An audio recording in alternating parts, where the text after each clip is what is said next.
Hello and welcome back. One of the most common topics in everyday English conversation is hobbies and free time. People love talking about what they enjoy doing and asking others about it too. Today you'll learn how to talk about your hobbies confidently, ask others about theirs, and express enthusiasm, interest, or even disinterest naturally. Let's dive in. Let's start with how to talk about what you enjoy doing. Basic structure: I love / enjoy / like plus verbing. I love reading, especially historical fiction. I really enjoy cooking. I try new recipes every weekend. I like going to the gym, but I have to admit I don't always feel like it. I'm into photography. I take my camera everywhere. I'm really passionate about music. I play the guitar. Be into something is very natural informal English for being enthusiastic about a hobby. More examples: I'm really into hiking at the moment. I've got into painting recently. It's very relaxing. I've always been interested in languages. Talking about frequency: I go running about 3 times a week. I try to read before bed every night. I only really have time for it at weekends. I used to do it more, but I've been busy lately. Now let's look at how to ask others about their hobbies. What do you do in your free time? Do you have any hobbies? What do you get up to at weekends? Are you into any sports? Have you got any particular interests? What do you do to unwind after work? Unwind means to relax and distress. It's a great be-to word. Following up with interest: oh really? How long have you been doing that? That sounds fun. How did you get into it? Is it something you've always done?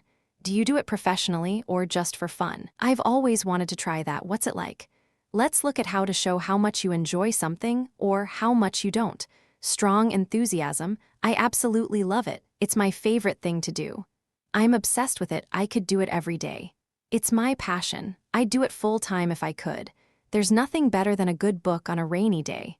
Moderate interest: it's all right. I enjoy it when I have time. I quite like it, but it's not something I'd do every day. It's a good way to switch off after work.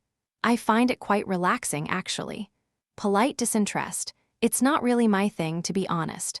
I've tried it, but I didn't really get into it.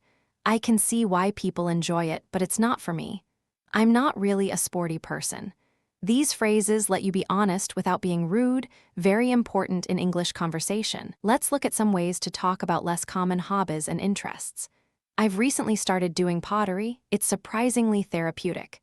I'm really into urban exploration, basically exploring abandoned buildings.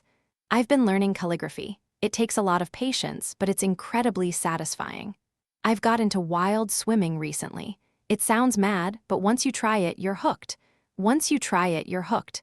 This means once you start, you can't stop.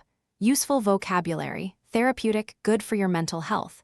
Satisfying, gives you a feeling of achievement. Rewarding, worth the effort. Challenging, difficult but interesting. Competitive, involves trying to win against others. It's a really rewarding hobby. You can see your progress over time. It's quite competitive, which I like. It motivates me. Brilliant work. Here's a summary of what we learned. We practiced talking about hobbies using I love, I'm into, I'm passionate about. We learned how to ask others: what do you do in your free time? How did you get into it? We covered expressing enthusiasm and polite disinterest. And we looked at vocabulary for describing hobbies: therapeutic, rewarding, satisfying, challenging. Your challenge: record yourself talking for 1 minute about your favorite hobby in English. Try to use at least 5 phrases from today's lesson. See you in the next lesson.